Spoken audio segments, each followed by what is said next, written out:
Hold on. I got it right here. So am I doing the intro? Am I singing? We're good. We're live now. We're live now, so I can wait on Silkk. I had already hit the button, so it doesn't matter. But Gator panel part 2, talking recruiting here. Silkk, you put this together. Me and you put this together. We talked about I'd handle the first part. You'll handle the second part with recruiting. So I'm just gonna straight hand it off to you to start this part 2 off. For sure. Part 2, recruiting, man. We're currently ranked 23rd. We'll get into the topics in a minute, but I'm gonna let everybody introduce themselves one by one. Zach. What's up, everyone? Zach from GatorBait and ESPN Gainesville. Nick Del Torre here for that recruiting talk. GatorCountry.com. Graham Hall, Gainesville Sun, Gatorsports.com. Good to be here, guys. Bill. Yeah, I'm Bill Sikes from the Gators Breakdown podcast and a Hornets Nest kicker. Boom. I'm gonna leave Dan last because he was racist. Dan, go ahead, man. I'm Dan Thompson. I do freelance for Gator Country, which means according to J-Rock, I don't get paid. All right, fellas, we're in the 247 composite. I didn't even get to introduce myself, man. Oh, I'm sorry. I thought you did in the intro. I wanted to wait for a second. Go ahead. Yeah, I forgot. Yeah, Silkk was at the top. Silkk doesn't know procedures and stuff. That's racist too. David Waters, Gator Breakdown podcast. All right. So, like I was saying, we were currently ranked 23rd in the 247 composite rankings. That's what the streets usually go by. It was a slow start. There's a little bit of relationship building, but it was also some faltering. First topic I want to get in on is the Cali strategy. I want to see what you guys' opinion on it and how do you guys think it went. Starting with, let's go, Bill. Yeah. Well, I saw this coming when it was reported that Florida was going to try to camp out and use their connections to sign 3 or 4 blue chips out of California each year. The historical precedent just wasn't there for that for Florida. They've signed 8 recruits total since 2003. I think 4 or 5 of those were blue chips, and basically the only one that worked out was Ronald Powell. They only signed multiple blue chips one time out of California. That was 2010 when they signed Powell and Josh Shaw, who promptly went back home. There's a huge opportunity cost to get a kid to come thousands of miles away to play for college. It just was a bad decision, and I think Mullen. I think he had some people in his ear on his staff that told him they could get it done, and obviously it didn't. It was just struck out across the board, and I'm almost kind of glad they didn't load up on California recruits on the front end, because then they would have had to have tried to protect them on the back end all the way to the finish line, then keep all these kids engaged. And it's just been a very low yield endeavor for Florida in the past, and I don't think it's worth the effort. So I say come home and recruit Florida. Dave. Yeah, I mostly agree with Bill there. And also, in a way, I do think it is hard to fault them in a way for, it was his first full class that he had to go after, but behind the 2018 class. He had to just kind of come in quickly, get everything together to finish that class off. But, some of the staff he brought in had some connections to California. I don't think it was a problem trying it initially. I do also think you've got to start in Florida and make your home there. You can drive within a 3-hour radius and get similar type of style of prospects. But as Bill said, he had some guys in his ear who probably thought they could get it done out there. And the top rated prospects were probably worth it to try. But I do hate and it's hard to equate how if they got behind in the state of Florida while spending so much time out there, because the guys who went out there, I'm not sure their relationships are that strong in Florida anyway. So, but maybe they got behind on starting to build the relationships in the state of Florida. So when it's all said and done, of course, revisionist history, it was a mistake. But first and foremost, I do think you start in Florida and then you kind of just branch out and cherry pick what you can go get from other places. Yeah, I agree. Let's go ahead and go with my man Zach. Yeah, obviously great points there. I kind of feel like Florida's done enough of recruiting in Cali over the past decade to know that it's not worth their time. and I don't think Florida put all their chips in that basket, but they definitely, got the impression to me that they felt like they could make some noise in that state just because of the new program in place and the connections that they had to Cali. But it's hard to go over there, even as a program that's on top or doing well, and still pull kids from that state. It's like trying to go recruit Louisiana or Texas or any area like that. It's just not easy. I think if Florida was coming off of a 10-2 record, maybe had even won an SEC title recently, they still wouldn't have got Chris Steele, for example. I mean, he was going to go to USC no matter what. And a lot of kids from that area are going to do the same thing or stay closer to home. So, now that being said, if the kids want to come themselves, and take trips and stuff, I think Florida's going to welcome them. Not going to, close anybody out. As long as they're not prioritizing Cali kids over Florida kids or just taking extra trips out to Cali, it's not like they're never going to not recruit that state. You're always going to go out there and have somebody on staff that recruits the state of California. But as long as you don't put too much of an emphasis on it, I think it's fine. I think that they thought that they could get in on some kids based on the connections. Those connections aren't going to be there in the future, and I think Florida learned a lot from this cycle. Yeah, I agree. Dan Thompson. Yeah, recruiting California is tough because you don't know a lot of the talent out there. So you have to expend a lot of energy to get out there. A lot of those guys don't play 7-on-7 football over on this side of the country. Whereas if you're Texas East, I mean, all the tournaments that you're going to go to and scout this talent, or where you're going to be able to kind of see this talent, you don't get to see it because California kind of stays in California. Everybody makes great points. With Landers gone, that was kind of their big recruiting strategy there. I think Ron English had some connections out in California as well. I'm just not sure how much time Florida actually wasted in California. Obviously, it didn't work out, didn't pan out. But Chris Steele came here by himself. That tight end came here by himself. I know Florida flew out and did the USC camp, but I don't know if Florida really wasted as much time as people think that they did. I mean, at the same time they were recruiting the kids in California, they were stopping and checking on kids in Texas and Louisiana along the way too. So I think that it's a little overblown that Florida wasted a ton of time going after these California kids. California kids, for the most part, don't come out east, but if a kid like Chris Steele says, hey, he's interested in checking him out, then as long as the kid is showing interest, which he did and paid his own money, I think you have to go and give it a shot. But, I think Florida's biggest strategy is going to kind of stay on the East Coast now.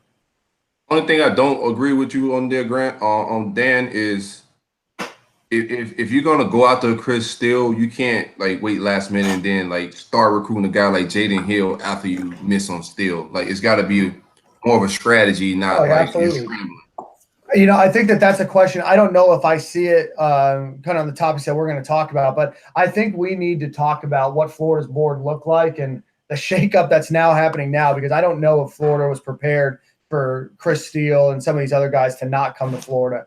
So that's a bigger issue besides just the California piece. I think that you have to look at California as gravy more than anything.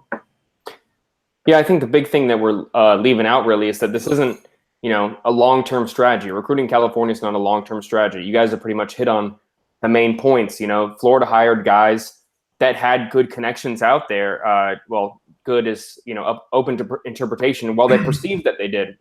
English and Landers, and I'm sure a few others had good connections with kids out there before this year. And from what I've been told, that who knows how true it is, the new coaching staff didn't feel that the previous staff had done enough work recruiting the 2019 class in the state of Florida to make it worthwhile pursuing a lot of those kids, like the Ryan Davis, the linebacker, and all those kids. Because they just simply were behind ahead of time, and they couldn't get it.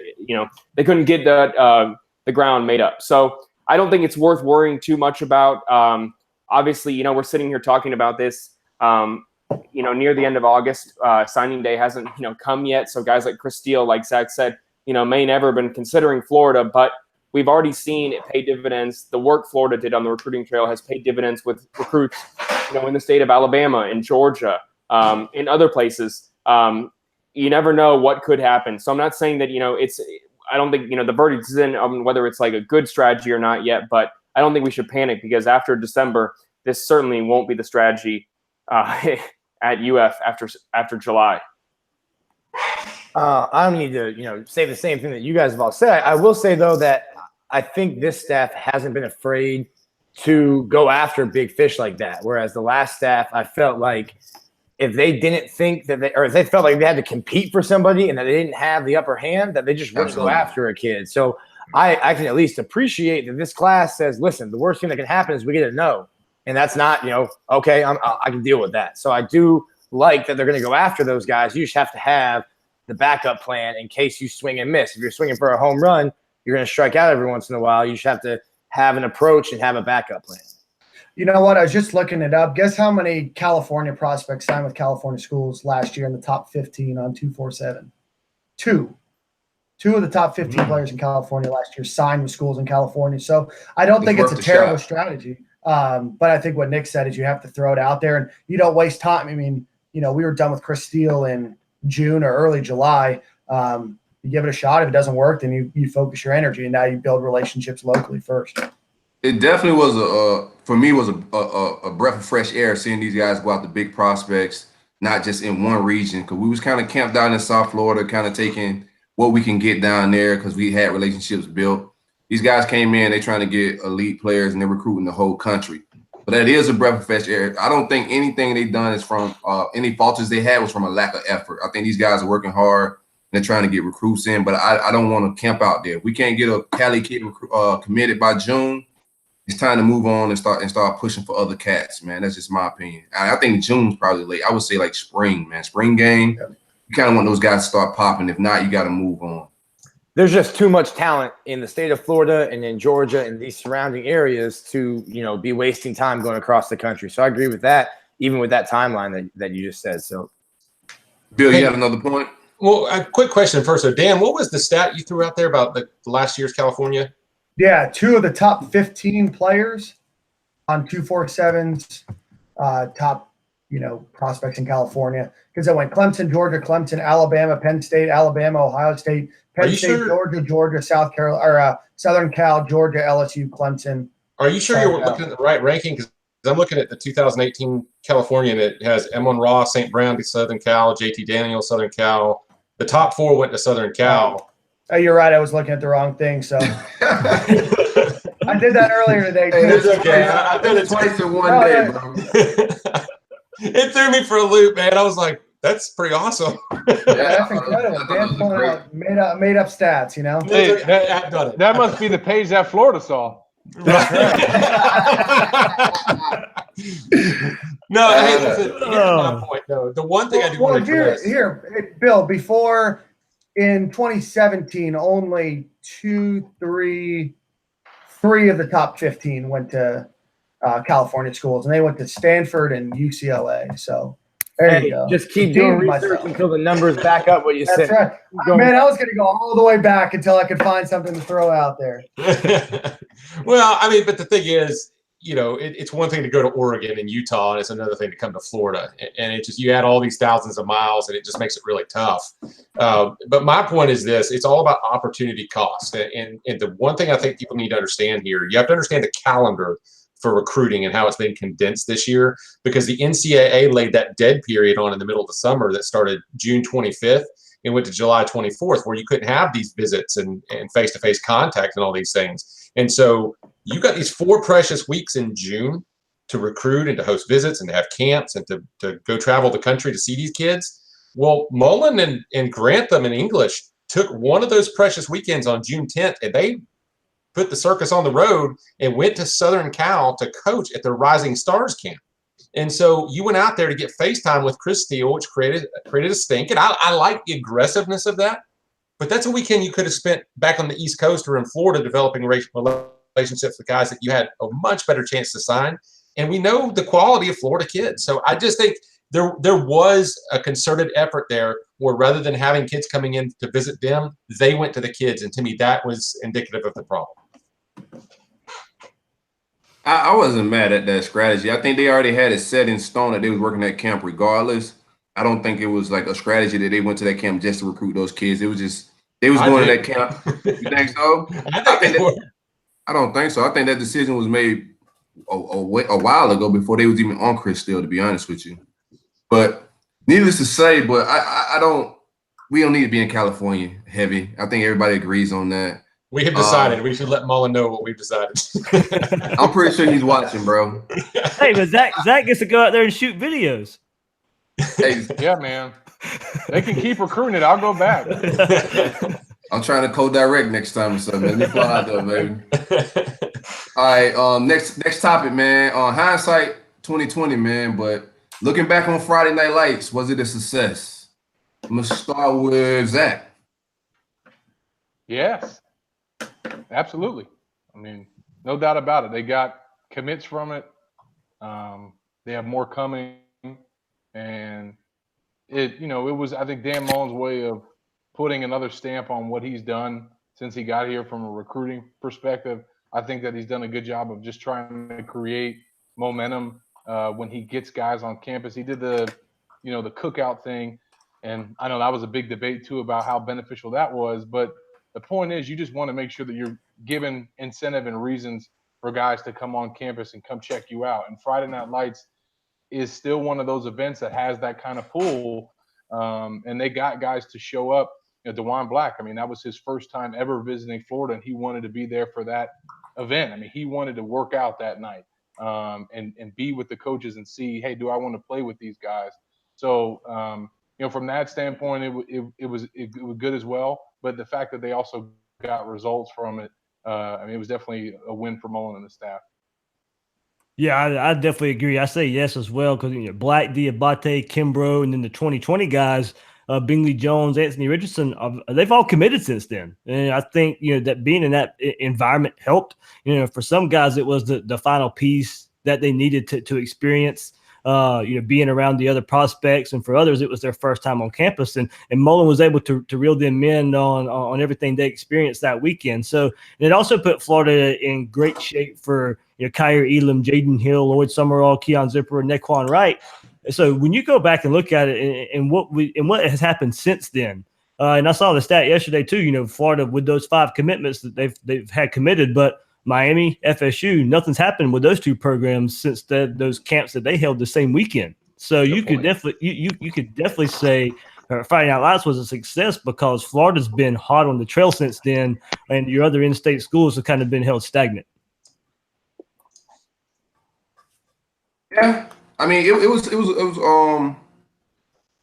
lot of people wanted fireworks that night. I mean, I was there. Hung out with Zach a little bit, so I knew what was in the works. I knew Zach was working on some commit videos, so I felt comfortable with whatever happened when I was leaving because I just knew what guys we had in the bag, man. So I wasn't stressing it. But a lot of people wanted fireworks that night, but we're seeing the fruits of that labor now. Like Zach said, we got a couple more in the works that are cooking, and I think Friday Night Lights was definitely a success, man. What's the argument? To your point, Silkk, that wanted fireworks that night. Dan Mullen wanted fireworks that night. I mean, he wanted DeJuan Black to go public that night.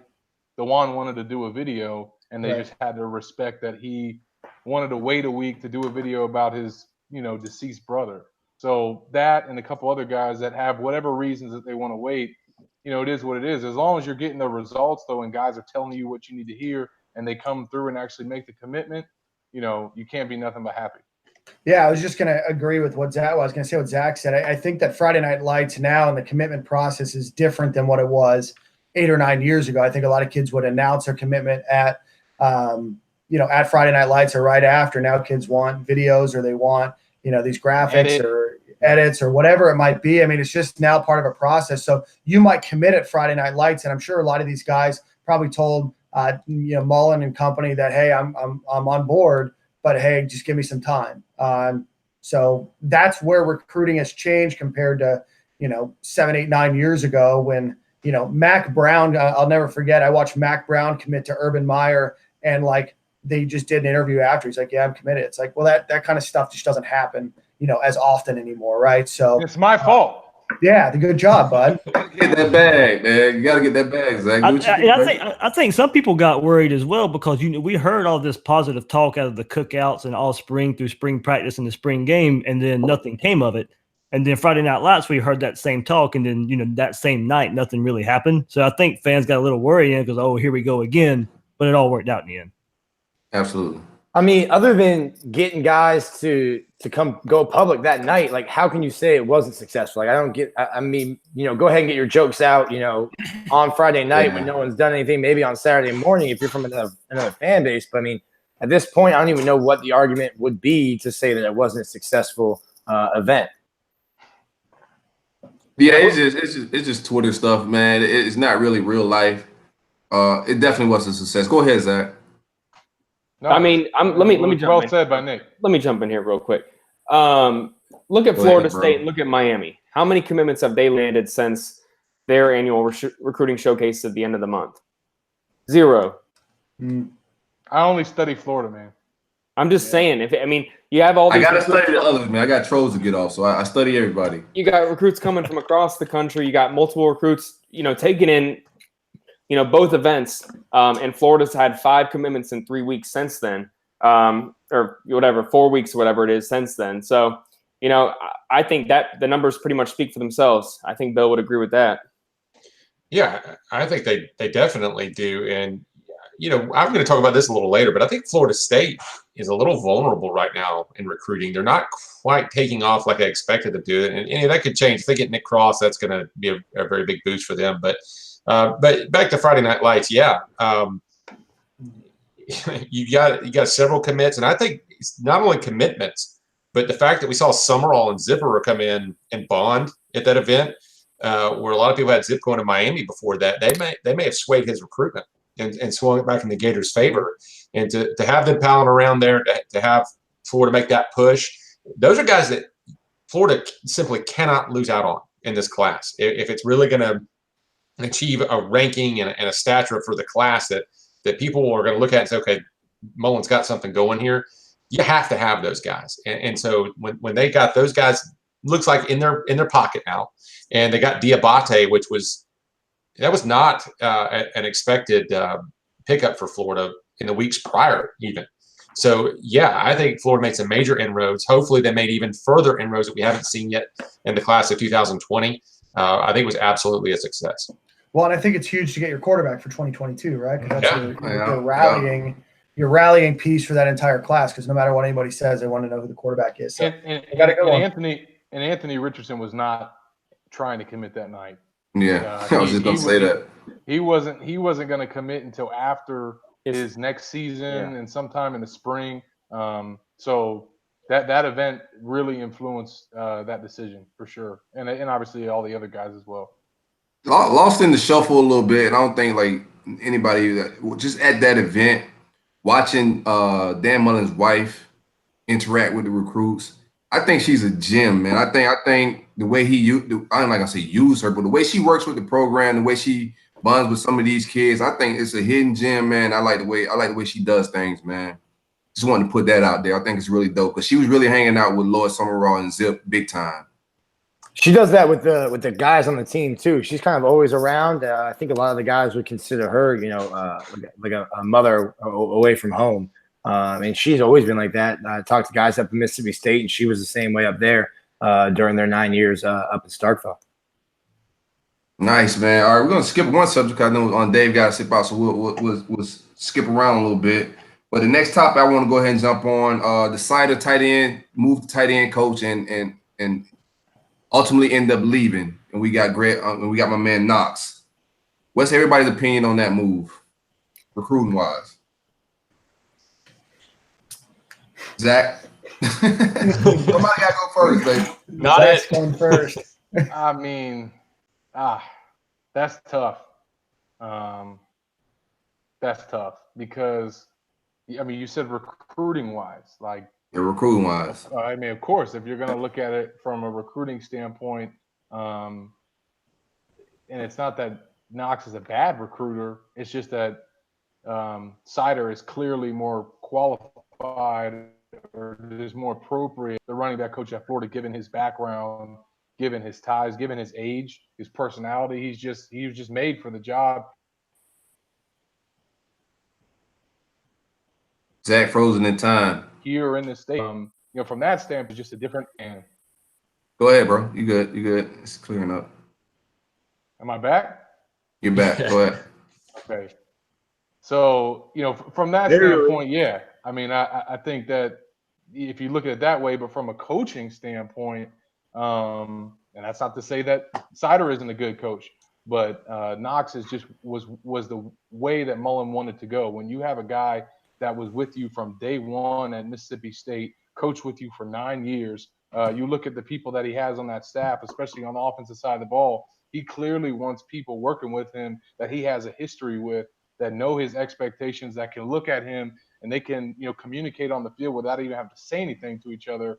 He was not going to go without Greg Knox. That's just the way it was.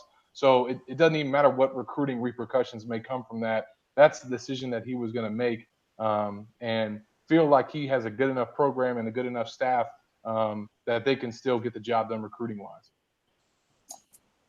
Yeah, I think there's so much familiarity when you look at these guys. I mean, Knox has been around for 31 years, and I think he's only had like 2 coaches, so there's a loyalty on his part. And then I think you might trade, if I'm a coach, you might trade that familiarity and knowing without having to say it. Hey, I need you. This is the kind of guy we're all on the same page. This is the kind of guy we're trying to get. I trust you to go get him, rather than trying to work a new guy who you're not familiar with into that mix. I don't think that Greg Knox is the same level of recruiter, but in the grand scheme of things, if he works better with the coaches they have and works better as a unit, things might go smoother. So it's kind of a thing where you might take a little bit of a step back, but in the grand scheme of things, it might not be a step back, you know, from what it looks like from our standpoint, from the outside. Yeah, I guess I don't know the whole situation. I mean, obviously I know, you know, a little bit, but, you know, Sider was given the opportunity to move to tight end coach and kind of stick in that same position, and then he chose to leave. Yeah, he didn't want that. Yeah, and I don't know why. I don't know if tight ends looked as a downgrade. I mean, I don't know how much of an upgrade over tight end coach being a running back coach is.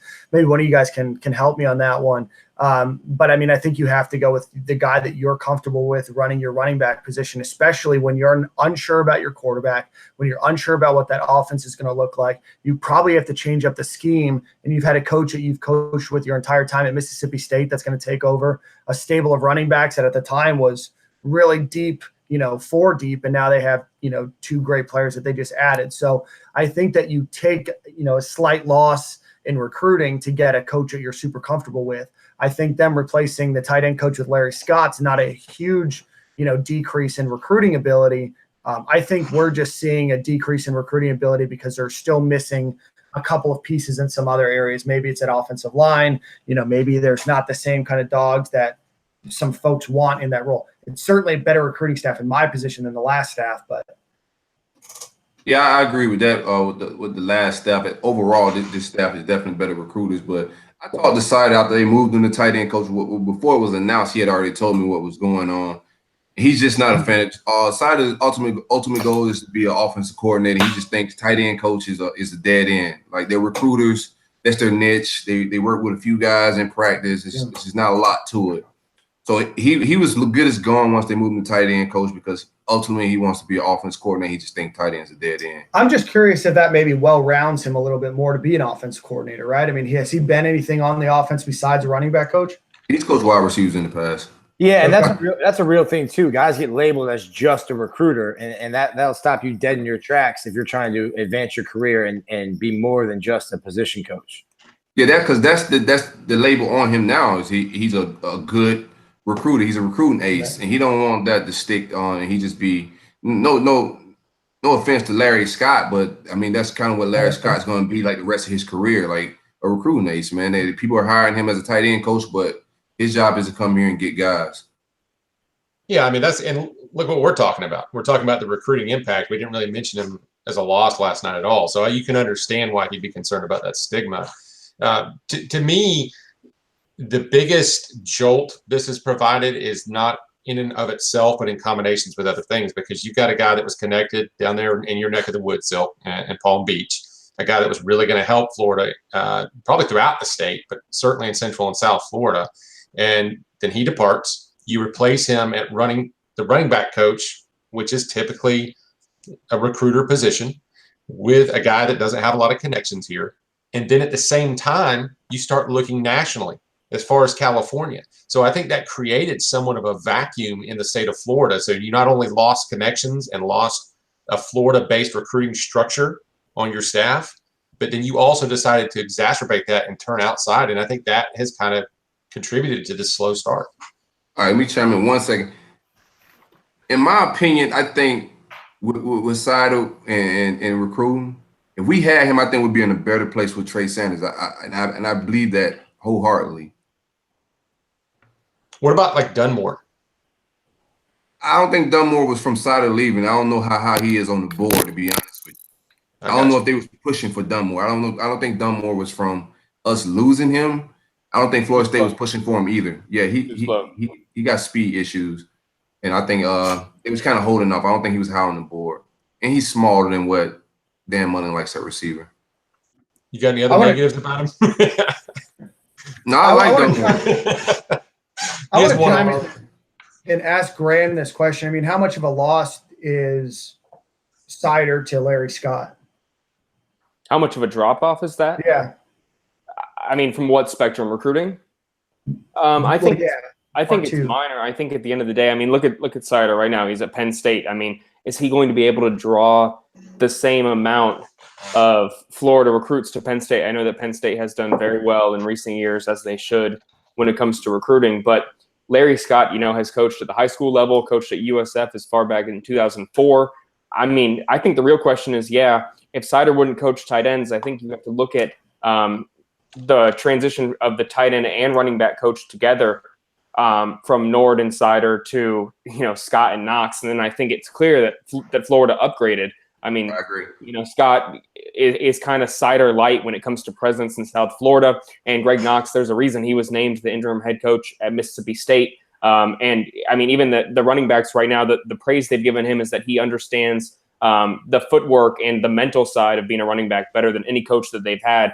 I don't know if you can put a price on that right now. There's a reason, Dan Mullen, like you guys have said, wanted him to come. And that, I don't know how much you guys know, but prior to even, signing day, Dan Mullen tried to even bring back Brad Davis to try and save NPF from signing with Ohio State. So I think that, Florida ended up with the best case scenario because that wouldn't have been an upgrade over Larry Scott either. And I think the right way to look at it is the combination of the tight end and the running back transition from McElwain's staff to Mullen's. Hey, and one other thing, Greg Knox is handling special teams, is he not? Yeah, Florida. And so you have, considering the state of Florida special teams right now, Nick needs that could have been a big factor in Mullen's decision to put somebody in there that he trusts to get that job done because it needs help in the worst way. Yeah, great point, Bill. Because like I said, I don't think that he was going to not hire Greg Knox just because of the offensive coaching standpoint. Him being his running back coach, I didn't even consider the special teams. That even made more reason why he wasn't going to go.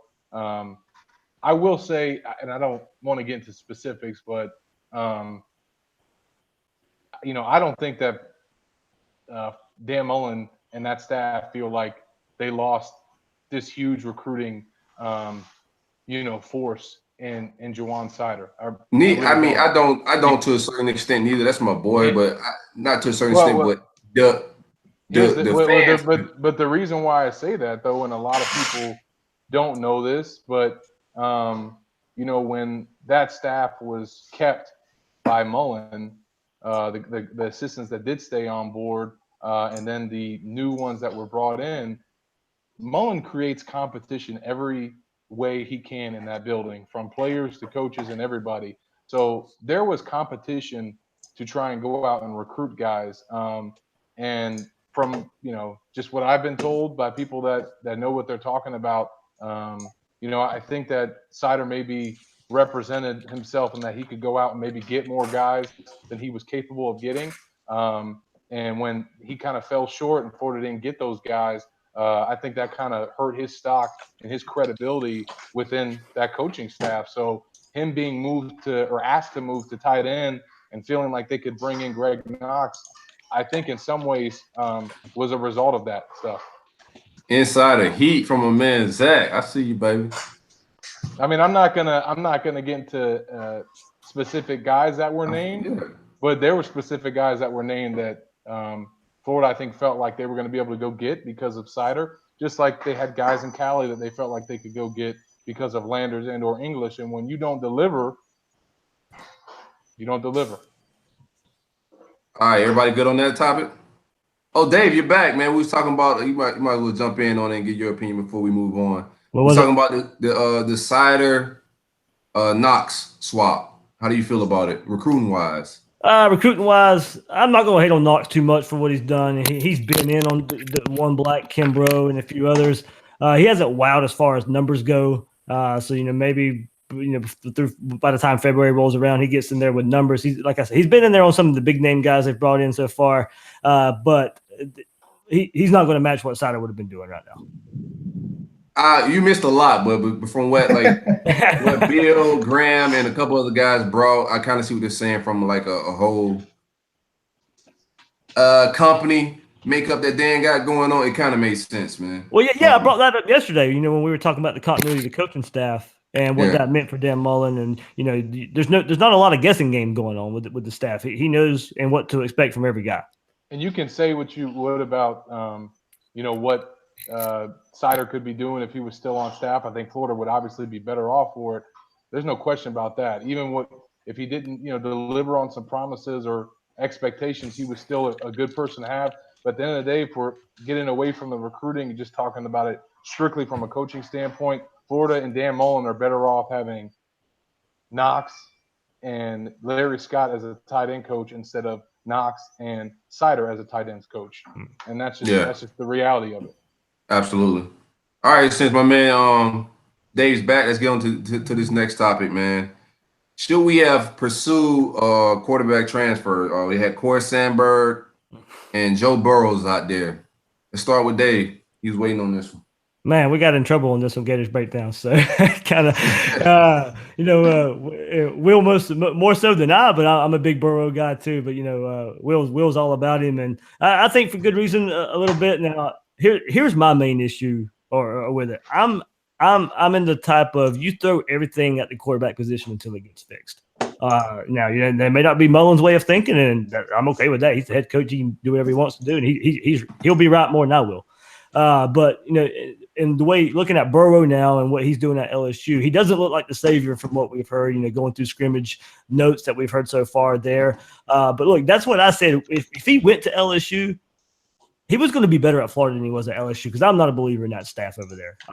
Steve Ensminger as offensive coordinator, I'm not a believer in that. I'm not a believer in Ed Orgeron. If Burrow was going there, he would not be what he could be at LSU, what he could be at Florida. He'd be better at Florida, and maybe he wouldn't be the savior here at Florida, maybe not. But being under Meyer for the last few seasons, I think it would have been nice to at least see how he fit here, given similar style offense, a similar style offensive coach. But like I said, first and foremost, I'm in the mindset of throw everything at this quarterback position until you get it figured out. Because look where we're sitting at right now, with still wondering about the Franks and Trask. Maybe we'd still be wondering if it was Burrow and it'd be a three-way battle instead of a two-way battle.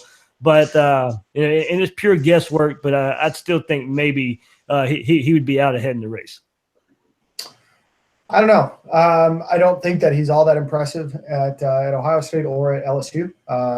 Corey Sandberg, kind of the same. I mean, he's in baseball, and we're seeing with Lucas Kroll, it takes a while to get back into the swing of things. No matter what kind of skill set you have, it's still going to take a while.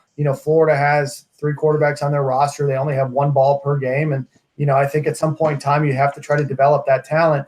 You can't continue to try to bring in talent to take away those snaps and to try to take away the ball from, somebody else. I truly think that Florida is going to run an offense at least this year and maybe the next year's that is not quarterback heavy. I think that they're going to really rely on their running backs. And so I don't know if Joe Burrow would have been much of an upgrade, if at all. I mean, if you're losing the LSU quarterback battle right now, definitely probably wouldn't be winning the Florida quarterback battle either. So I don't think that was a good use of time. I think you throw a feeler out there just to see if it's not, something that you can get immediately. Then you just move on and you stick with what you have and you try to bring in somebody that you can develop on your own. I really loved the idea of Corey Sandberg just because the familiarity, and what he looked like on paper. Obviously, haven't seen him do a whole lot other than just high school tape. And, you know, I really got on McElwain for not bringing more quality arms to camp. He was just seeing, no offense to the guys that he brought in as grad transfers, but it was just, they all felt like journeymen from the onset, you know, so I'm a big fan of bringing quality arms to camp. But that said, I'm going to trust Mullen. I mean, at the quarterback position, the guy seems to know what he's doing. I think there are some questions about his ability to field, you know, high-powered passing games, but he fields a pretty good offense. We've got to see what he could do with caliber of player he can get at Florida. And quite frankly, it looks like he's got an agenda that he's going out and fulfilling the way he wants it at quarterback. Got both the Jones guys, got the Anthony Richardson coming in 2020. So every year he's lining them up once a year, getting his guy.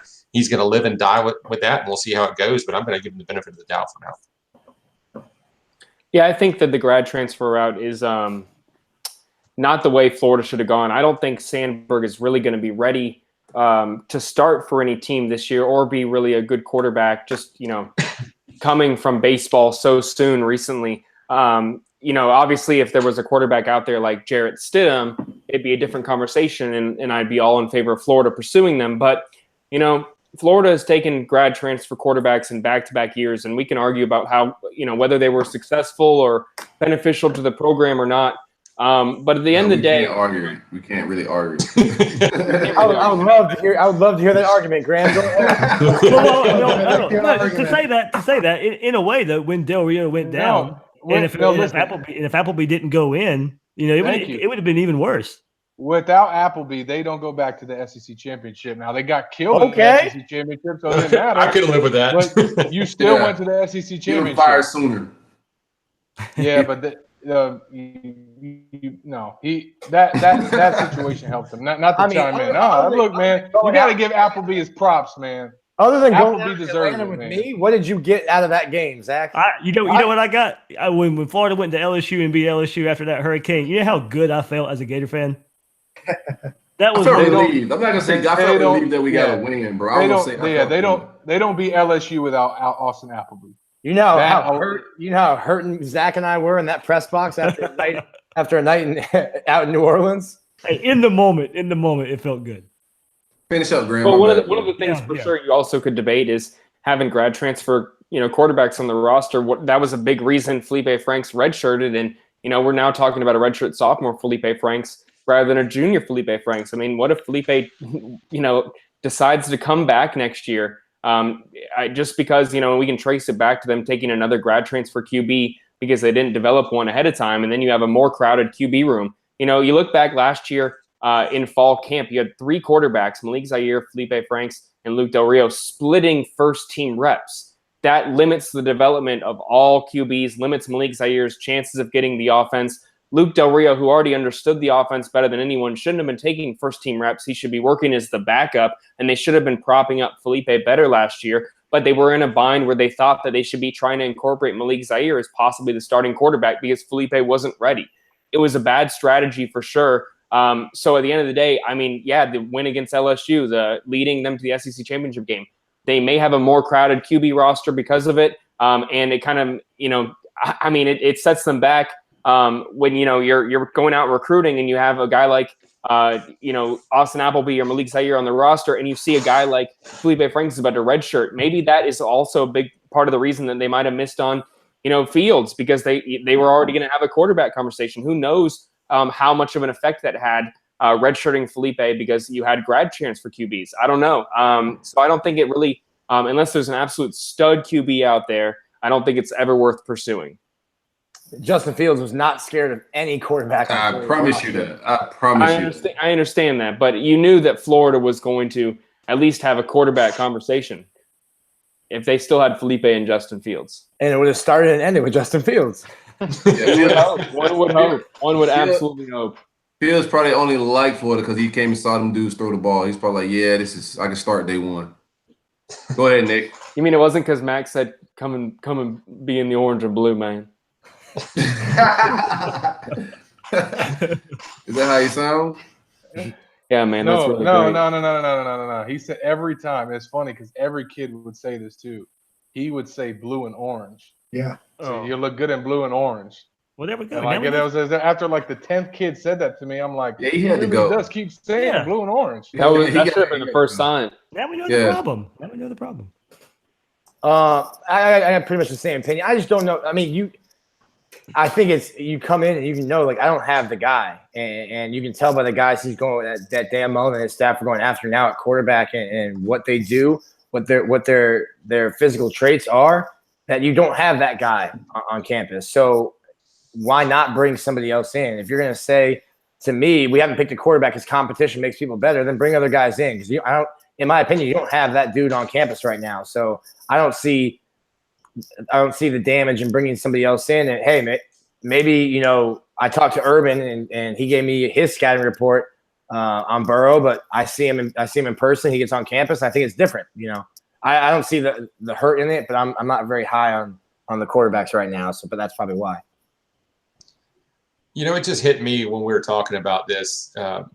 Zach was talking about the importance of getting to the championship game, and I fully understand that. I really do get where you're coming from. And then Dave was talking about his good memory of LSU, but it also kind of just makes me realize how desperate we are as Gator fans right now to feel good about something. And what I want Mullen to do is, and of course he's got to have depth, and even I said you got to bring quality arms to camp, but I want him to make moves that are putting Florida in position to win the SEC. This is about winning a championship and beating your rivals, and anything short of that is not good enough. That's the way it goes. And to that point, if Felipe Franks goes out there and falls flat on his face in Baton Rouge and they don't win that game, he'll be better off for it, in the future. So I mean, it definitely fair enough. Like I said, and as I say, I'm just saying, Graham posed. Did those guys did any good come from it? I think with Appleby, at least, he did get you to Atlanta. Zaire obviously was a big It's a fair point for sure. But I was I don't know how many media members were, but I was one of the ones that wrote after the championship that they needed to start Felipe Franks in the Citrus Bowl. Because at that point there was no point to keep going with Appleby. That game did nothing for the future of their program. But I mean, you can make an argument that they should have went to that sooner, but they were trying to play for championships, so I get it. Well, I wrote it too because I remember being called an idiot for writing it. Well, I mean, the problem is that they're in that position to start with, and that comes through recruiting. I mean, 2002 to 2007, they bring in 9 quarterbacks over 6 years, and 8 of them are blue chips. But then you go 2008 to 2017. That whole era, they only brought in 6 blue chip quarterbacks. Yeah, it had to be a culture change. I'm tired of the transfer guys, man. I'd rather them take their time and develop a quarterback. There's no quick fix to this thing, man. Get a guy, put him in the system, let these guys go through the system. And you gotta consider recruiting as well, because this is a recruiting show. I think if you bring in grad transfers in, I think those guys like Jalen Jones and the guys you're recruiting are looking at it as well. That's another guy that's taking the reps away from them and ruining practice and development of the young guys. So was I interested in it? Yeah, man. But I also think he and Urban are friends, man. So Urban had to tell him something I'm pretty sure he got practice film and stuff like that. And it was something he didn't see and he didn't like it. So I'm with you, Bill. I trust Dan, man. So I'm gonna ride with Dan on the quarterback situation. Yeah, I didn't mean to make it sound like I didn't either. I do. So I agree with Bill as well. You have to trust Dan Mullen. He has more quarterback knowledge than everybody on this combined, and that includes all the people that are watching. I mean, the guy knows what he's doing, and not only did he watch film on Joe Burrow because he had it sent to him, but he knew everything that there was to know about Cord Sandberg. So a guy like that, to get that much knowledge and information on 2 guys and decide to pass, you just have to trust his decision there. I will say I think Florida's a completely different program right now if they would have gone after Jarrett Stidham when everybody else was. Yes. If us missing on Stidham means, you know what I'm saying? I'd rather miss on Stidham and have Dan Mullen than still have Mac here, bro. I'm be honest with you. I agree. Listen, but I guess the Will Greer thing was an act of God. If you really look at it. Yeah. Thank you, GNC, right? Because listen, he would still be GNC, here, bro, trust me. without a doubt. There's no doubt if Greer were still the quarterback, McElwain would have had it made in the shade right now. He wouldn't have had death threats to talk about. He does have it made in the shade. He's getting paid by 2 universities to coach receivers. Is he still Imagine selling him- barbecue sauce? He's also Imagine- got his former walkout on quarterback. Call him out. It be your own Imagine- people, Zach. It be your own people. Imagine McElwain demonstrating a 9 route. Coaching think he- receivers. I think that Yeah, shark I movie. did. I think that shark movie that came out a couple weeks ago. I think he was in the matinee. The Meg. All right, next topic, man. We look at the Mississippi State roster. Those guys are ranked pretty high, and they're pretty much getting a lot of accolades in the media in this offseason. Dan Mullen built that roster. So I want to talk about evaluation versus stars, man. Bill, the numbers guy. So I'm gonna tell you a joke that Dan Thompson told me, Bill. He said that he thinks you count the strokes out loud while you're having sex with your wife, bro. He said that. Yeah, that's true. 1, 2, 3. Evaluation versus stars. What's your opinion on that, Bill? Well, as far as this roster, I mean, first I would say they were a 9-4 team last year that beat one ranked opponent. It was LSU that had major trouble. That was the only team they beat that had less than 5 losses. According to the 247 talent composite, they've got a top 25 roster as far as stars go. And so Dan Mullen's a good coach, and they got a functional quarterback, and that's what you would expect about a team like that. But if you look at the players that Dan Mullen coached to AP All-SEC status in the postseason, he did it with higher ranked players at a higher rate that correlates to the same rate as Florida. I mean, his blue chip prospects at MSU made All-SEC 22% of the time, while the non-blue chips made it 6.5%.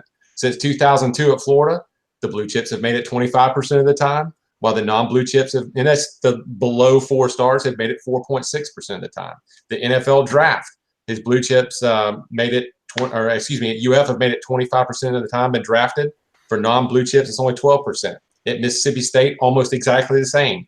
24% of his blue chips were drafted, 9% of his non-blue chips. So he does have a 1.9 better success rate at coaching 3 stars to all SEC status.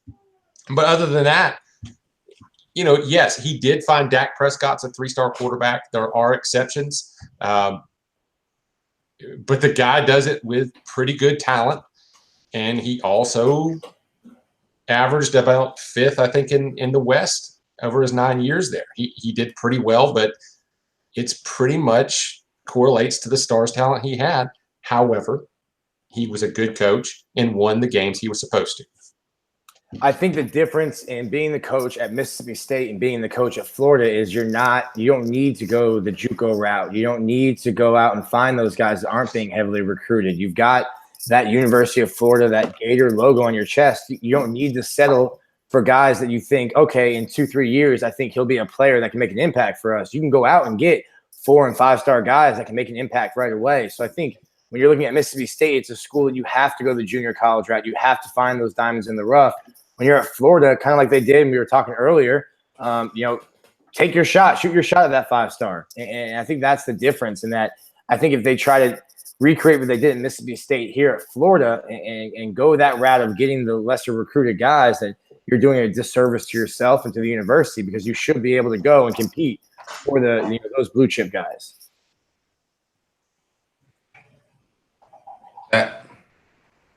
Yeah, I mean, it's interesting conversation because for me, I look at what he did at Mississippi State, and it's really hard to knock the recruiting aspect in terms of what they signed, and even try to look at it for those 9 years and have an expectation for what he'll be able to do at Florida, because it's just hard to attract top talent, as everyone knows, to Starkville.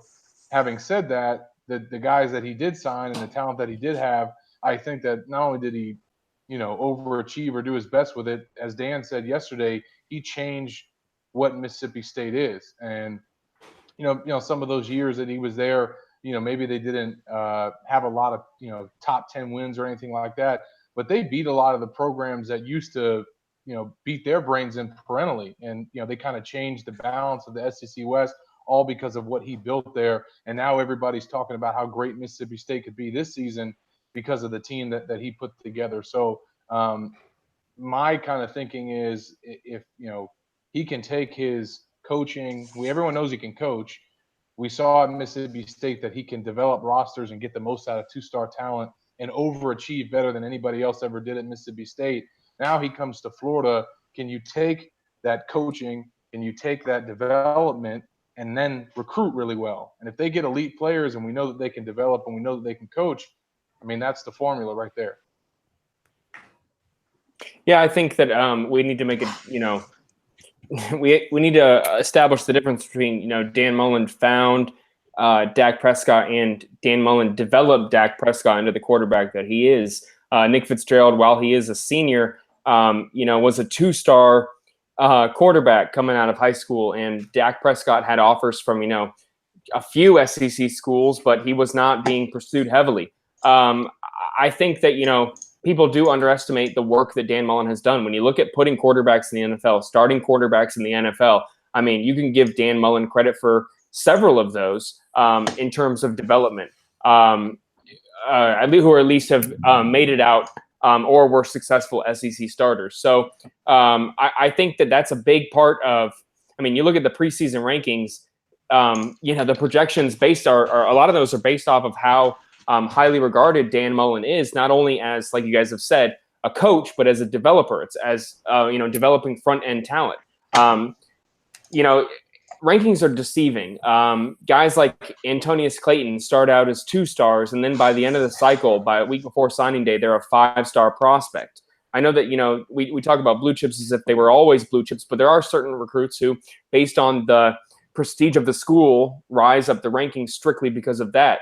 Dan Mullen didn't really get those bumps at Mississippi State. So it is kind of hard to discern, how good those guys are in perspective. But I think when you look at quarterbacks, you look at development of offensive talent, you look at, they added a lot of defensive line talent in recent years. I think Dan Mullen does deserve a lot of that credit.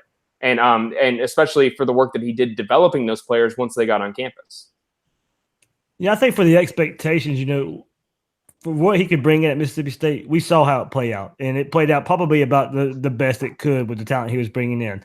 I want to see Mullen evaluate and get 5 and 4 stars, 5 and 4 star talent instead of the majority 3 stars and sprinkle in 4 stars and 5 stars. We've already seen how that plays out. We've seen, he hit his limit at Mississippi State with the talent he's bringing in. Now that talent pool is going to go up. He's at a place where he can get the talent. And I believe once he does, then he's set up to become a perennial national contender. He develops up there with the best in the country. So let's see him get the chance to develop some of the elite recruits. And I think Florida will be hard to stop in that scenario, because you go back and some you guys mentioned being competitive with the schools that used to kick Mississippi State brains in. And I think I went back and did the numbers there. He was, besides Alabama, the teams that out-recruited Mississippi State on a perennial basis, your Auburn, your LSU, your Texas A&M, your Ole Miss, he was within a touchdown average score from his whole time at Mississippi State with those schools. You average all the scores together, he was within a touchdown of all the games played against those guys. So, yeah, he closed the gap. At Florida, he can exceed the gap. Yeah, no, I agree. I think just going back to what Bill said at the beginning when he talked about the talent and the conversion rate of blue chips and of non-blue chips and 1.3 or 1.4% and all this other stuff. That's awesome news. But the question started with how talented that Mississippi State roster is right now. And I just looked it up. They were the 12th, 8th, and 11th ranked SEC program in recruiting, and now they're widely considered probably a top maybe 4 roster in the SEC this year. And so that's made up of a lot of what fact is there to suggest that they're the 4th best roster in the country? Who have they beaten to merit that? What objective fact is there about any of this stuff? Well, I said in the SEC, and if I said in the country, I apologize, but in the SEC, they're probably the 4th, maybe 5th best. We can rattle off a list of schools that are worse than they are. So you're going to put them somewhere. Then you're going to put them somewhere between 4th and probably 7th, right? 4th and 8th. No, where have they finished in the SEC West his whole career? Oh, well, I'm not saying. I'm talking about this upcoming year. Okay, which hasn't happened, and we're calling them the 4th best. And I'm saying, what objective fact is there to back up any of the stuff we're saying? I think that it's just based on projection of the fact that they're now saying that Mississippi State has the best roster that they've ever had. Based on what? That's what projections are. I mean, we'll see where we are at the end of the year, right? But I mean, there's a reason that they're ranked 18th and Florida's not. There's a reason that they're widely considered to beat Florida, and they have a talented roster that right now we'll see what happens, right? We don't know. But I think right now, when you're considering that you have a team that was ranked 12th, 8th, and 11th in SEC recruiting in 2014, 2015, 2016, if that roster is now widely considered and going to have a discussion based on how good that team might be, then that's also focused around the development of those players. And that's where I was going to go before he jumped in.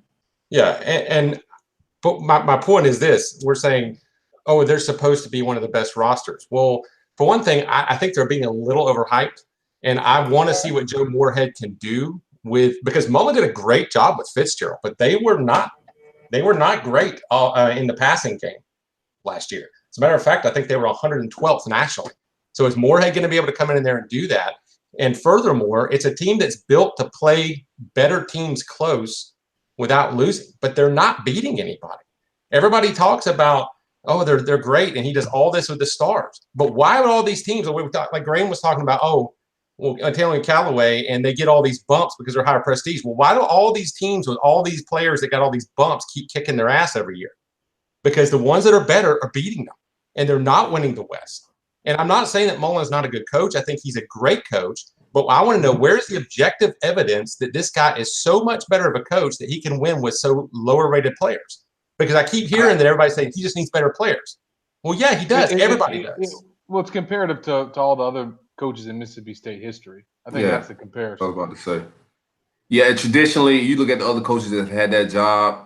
I mean, what he's done, he beat some ranked teams. He got ranked up to like number 1 at one point in time. So he's done some stuff that has never been done in Mississippi State. That's why he's highly regarded outside of everything. But besides that, I mean, we look at the average ranking of our recruiting class right now, the average star ranking. It's a top 10 average star ranking right now. So I don't think we have an issue of just evaluating and not getting the stars. I do think we're going to cut some fat off this commitment list in the near future. And I think he's going to get big-time recruits. I think he know what he got to do to win at Florida.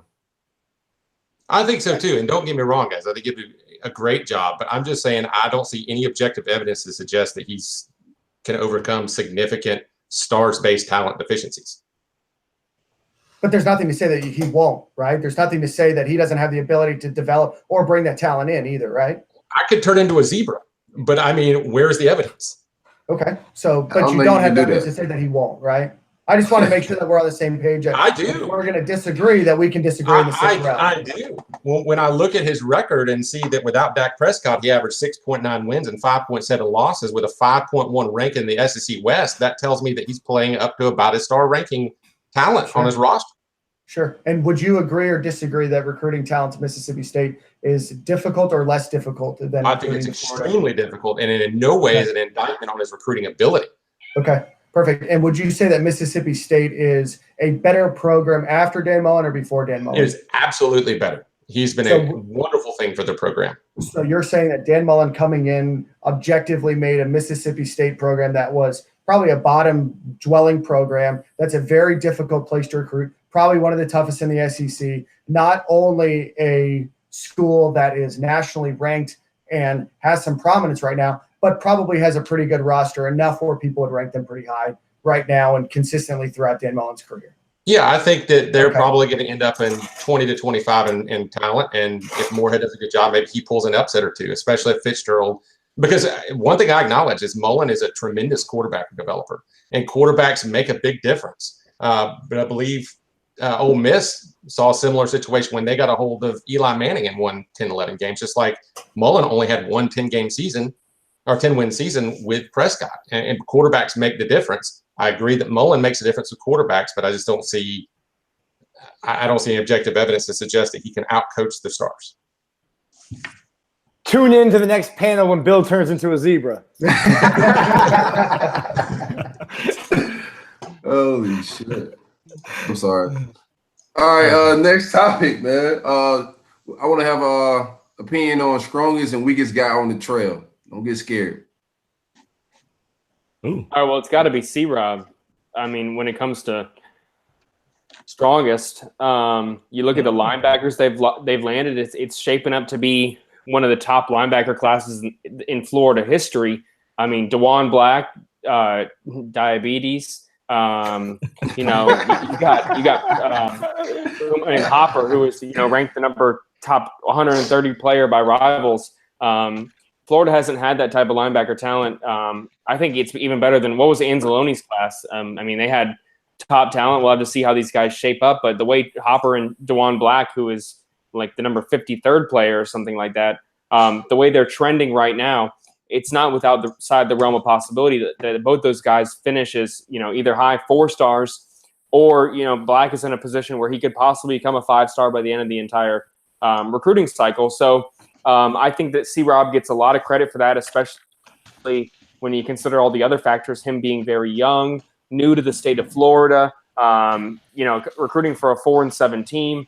I think the weakest right now is Ron English, strictly because of, I guess, the recruiting, strategy in California is a big part of it. But Florida, if they hope to live up to the, DBU moniker, they need to go out and land some safeties, which, Charles and Warren is doing a better job recruiting the secondary right now than English is. So I think you'd have to,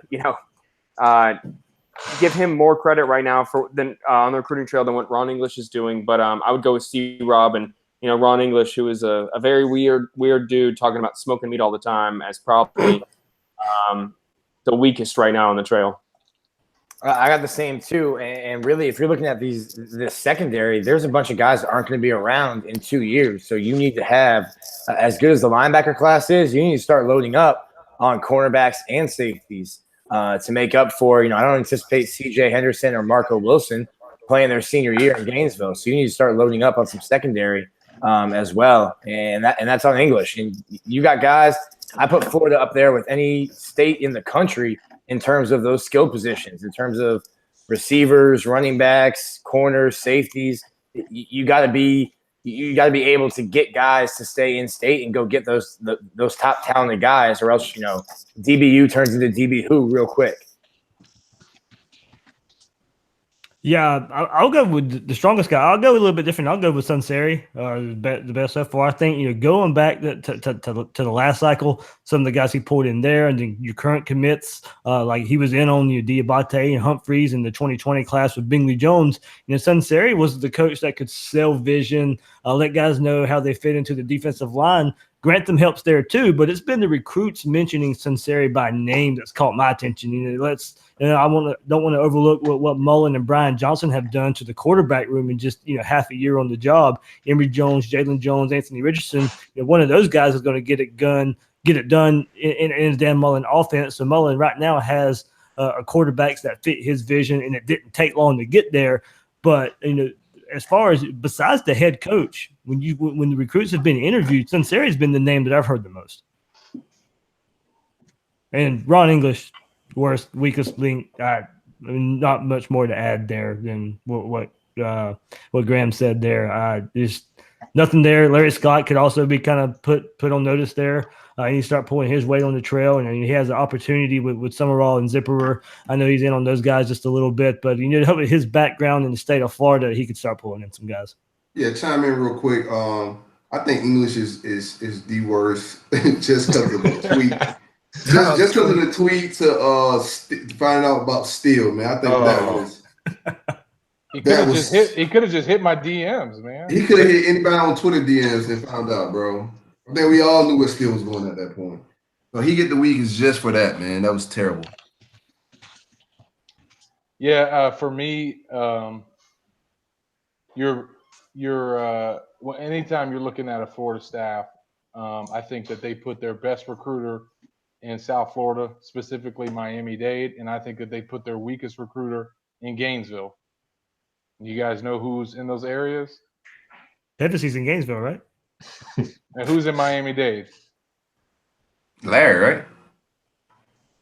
Who do you got in Miami-Dade? Brian Johnson. Ah. And I would say that right now, he's the strongest one on the staff, not just because of that. I think that is is a sign that he is. But if we're talking, I mean, who at the end of the day are the most important and impressive recruits that they've landed and needed to go get? The 3 quarterbacks that they got on board in 8 months, he's cleaned up with 3 elite signal callers, and he's now down in South Florida. For Hevesy being in Gainesville, I mean, they had Nord in Gainesville. With Hevesy, though, I don't think that it's that he's a bad recruiter. He's not trying to be a good recruiter. And I mean that by saying he's just not going to go out there and kiss a kid's ass. He's not going to go and smooth a kid up and he is the way he is. He's going to be the O-line type of coach that he is. And when he goes out and finds his targets, he's going to say, this is my style. This is how I'm going to deal with you. This is how we're going to communicate. You either like me or you don't. I mean, that's how he sells himself on the trail. And because of that, they purposely, I think, don't want him to be an ace recruiter, and that's fine. He's going to go get the lineman that he feels like can come play with him, that fit what he needs. And I say all that, but he got to give him credit. I mean, and I do it all the time, but people don't understand how close Richard Garage was to being gone. And he really won him over because he did not like John Hevesy when they first met. And, you know, he didn't kiss Richard's butt or do anything like that. He was who he was, and eventually he kind of just won him over. And Clemson sent their entire coaching staff, including Dabo Swinney, to Richard's house the last night of that, before signing day, and he still chose to come to Florida. So I give Hevesy a lot of props for winning that recruitment, but he's not their ace guy on staff, and I think it's Brian Johnson. Hevesy, it's like he calls it like he sees it, and he's brutally honest to a fault. Yeah, and because of that reason, they, like I said, I don't think they want him on a lot of kids, and he doesn't want to be on a lot of kids. He goes, give me the areas that I need to go hit, and let me go recruit my linemen. I'll find the guys that I like, and go from there. But I like that mindset on the field, though. You know, when you're under him, you're going to know what he thinks, and I like that. I like that part of it. But you're right, on the trail, it's going to rub some guys who are used to being pampered the wrong way. Personally, I think with Hevesy, we need to go to Bama route and maybe go offensive guard, offensive tackle coach type thing, and bring in a recruiter to help him, man. I like him on the field. I think they should have done that with Brad Davis. Absolutely. Yep. Absolutely. Well, that's what was done before at UF with Steve Adazio kind of helping him out there. So that would be the second go around that Hevesy had some help at Florida, because he's obviously got some chops as a coach. So I'd go for it. This might be Debbie Downer, but a lot of the Mississippi State writers have told me that at least the guys that when they were at Mississippi State were lazy when it came to recruiting, and there was like a whole month where I know guys weren't out on the trail after signing day. So I mean, that's just what they've told me. They cover them for a good period of time. It's hearsay, Nick. That's what I'm here. I'm here just stirred up. Listen to the streets. Starts rumors, bro. A rumor monger here, man. I don't know. I mean, if they were lazy in Mississippi State, I don't think that they've shown it thus far. I think that there's probably some strategic reasons why it hasn't worked out, but I don't think that they've been lazy by any stretch of the imagination. They've probably put more miles on their private planes and frequent flyer miles than just about any coaching staff in the country. Yeah, so I don't think that's necessarily paid off yet, but I don't think they're lazy. Say what? They probably weren't lazy. The train probably just broke down. No, I'll jump in. I mean, I think that Brian Johnson was the name that I wrote, with Sal Sinceri kind of being a guy that nobody really talks about on the recruiting trail. I think that Sal Sinceri has an absolute unbelievable record to fall back on in terms of development, and that's going to take a certain type of player that's going to want to play for him and want to be developed by him. But I would say that Brian Johnson, Sal Sinceri, and then you guys already called it out, but the tweet that Ron English had was just unacceptable. Man. He should just hop onto Gator Twitter. He knew. I think that was a DM. I think he thought that was a DM, to be honest with you. I don't think that was. But if you don't know what a DM is, like 12 years after Twitter's been created, then ain't for you, baby. I mean, it looks different. How can you not know? Of course, Silkk is going to defend him. He tweeted Amazon.com one day. That's what I'm trying to tell you, man. Wasn't it Muschamp? Filter. Didn't Muschamp type out hashtag? Remember that? I mean, these guys are old school, man. You think English? You ever heard English speak, bro? You think he's like in tune with Twitter and how it works? I can guarantee he has no idea. Like even the good tweets, I'm pretty sure there's some internal. Greg Nord couldn't tweet because they haven't made the app for a beeper yet. He's got a jitterbug phone. Yeah, I would say my strongest on the trail is gonna be C-Rod right now from what he's doing. I like Brian Johnson because he like Zach said, he's landing some studs, but coming into this whole situation when they put the staff together, I thought C-Rod was gonna be the weak link. Fresh face, no experience, young fella, but I mean he's doing his thing on the trail, man. Nobody complaining about anything that he's doing. Now the older guys, He's got the juice. He's a bulldog. got the juice. Hey, he's not a bulldog no more, bro. Yeah, that's true. That's true. Say Hey, that. does Larry Scott, can we put him in that mix? I think Oh, I Grant, did. Yeah. I'm just not sure. I think it was Dave that you mentioned him. I think that he came in, with huge recruiting chops and just a huge recruiting name, and I'm just not seeing his name as often as I thought it would. I think he'll be fine. I just think No. I mean, who's he missed on though? I mean, that's what I'm you know saying. what I mean? Yeah. He still got the Lakeland kids in play. Yeah. He got a commitment from Jaleel Billingsley, and then they messed up his commitment video. He should have done it with me, and he'd have been in the class.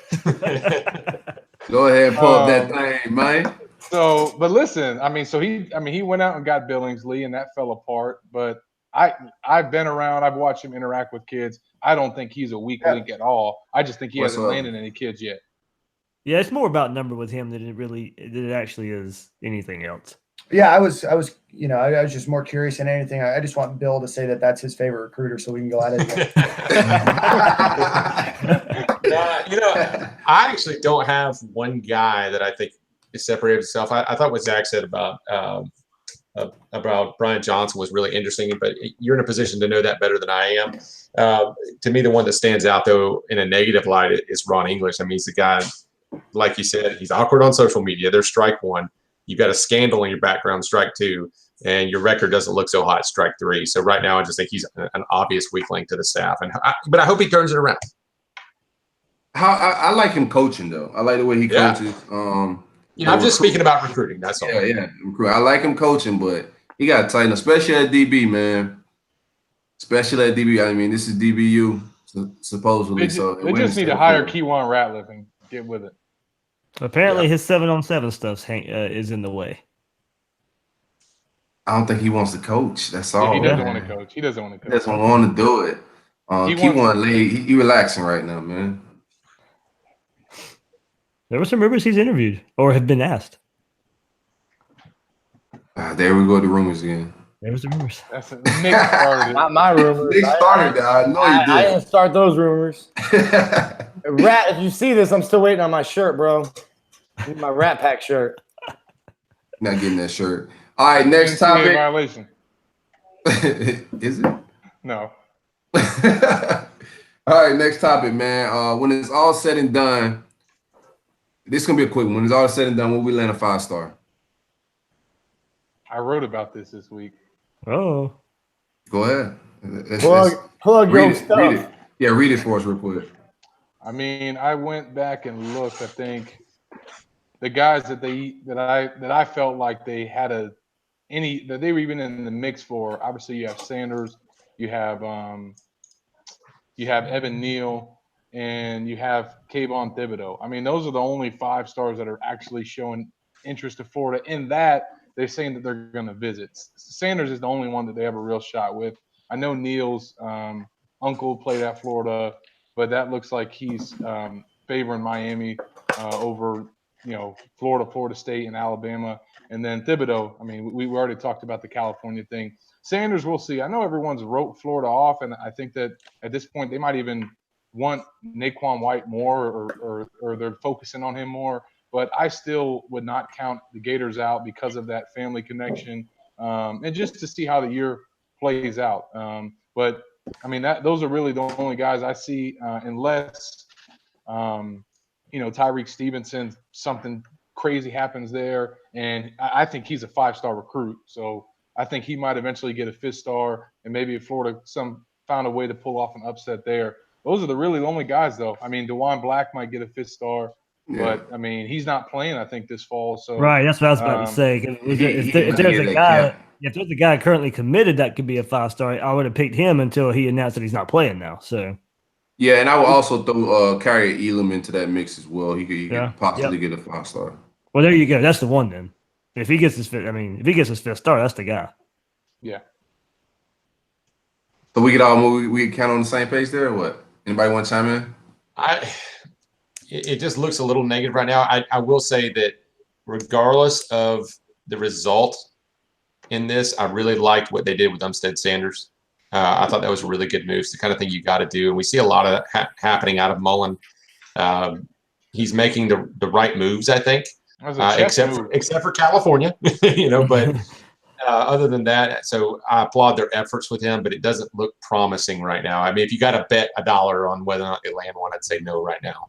Right, but it could happen. Since Zach brought it up with Trey Sanders, and I know this has been a hot topic with this, and I'm in the belief there are only a few recruits where the on the field performance can make a difference, and I think Sanders is one of those guys. If this running game does what we think it can do, I think it could speak volumes to him. But are you guys of the belief that the on field result lends itself into recruiting? I think it's a combination of both. You got to win games to land. We lost elite running backs by losing games. We had Dalvin Cook won 4 games, and that cost us him. So you got to win games to get 5-star kids. I don't think they're just going to come and try to be the savior for your class. I mean, it's a business at the end of the day. But I feel good with where we're at with Trey Sanders. It don't look like he's in a rush to commit. We got his brother on campus. His mom and his parents going to be on campus every Saturday to watch his brother play. So we got to put in this thing. Yeah, we got a lot of time left, man. So let it play. I think we land a 5-star.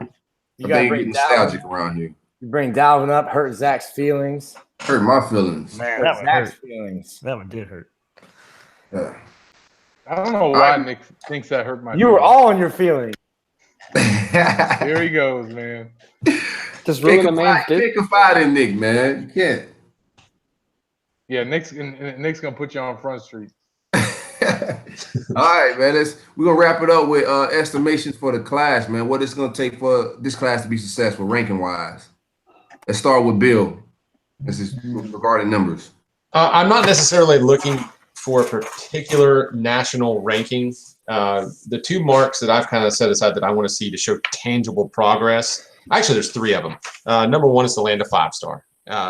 I've talked extensively about just how vacuous this is facing 2019 without a 5-star. I think 23 schools have signed one since Florida has.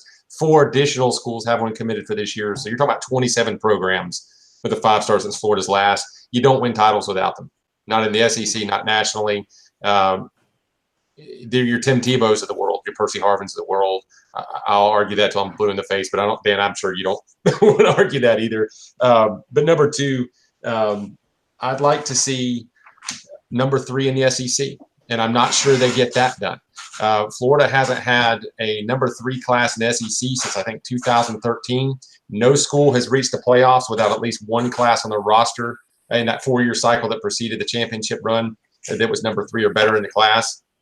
Even Clemson, that everybody likes to talk about, when they won their first SEC or ACC title, they had 2 classes on the roster that were ranked number 2, the first and last of the roster building cycle. So I want to see some progress there. 4, 5, 6 in SEC every year. It is just not, unless you find that Dak Prescott, Tim Tebow guy, you're not going to win a title without. And then the third thing, I'd really like to see Mullen have the best bump class out there this year in the SEC and over Willie Taggart. And just, if I may divert to Willie Taggart a little bit, I don't see them lighting the world on fire. Recruiting is supposed to be his forte right now. It's good. Yes, they're ahead of Florida right now. I think they can be had on the field and off the field, and there is no better singular point from which to grab momentum than to take care of business versus the Knowles on and off the field.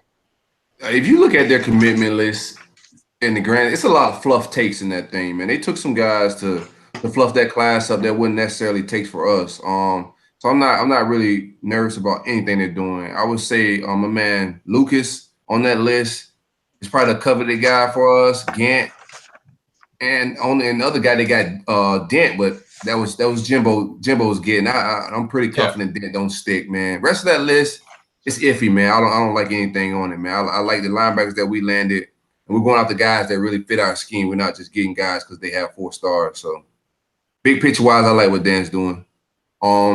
Zach.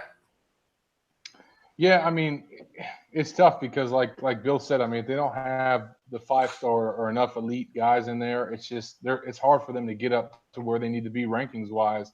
And I mean, I think it's going to bother Dan Mullen. He is like Urban Meyer in that he pays attention to recruiting rankings and he wants to be better than everybody else.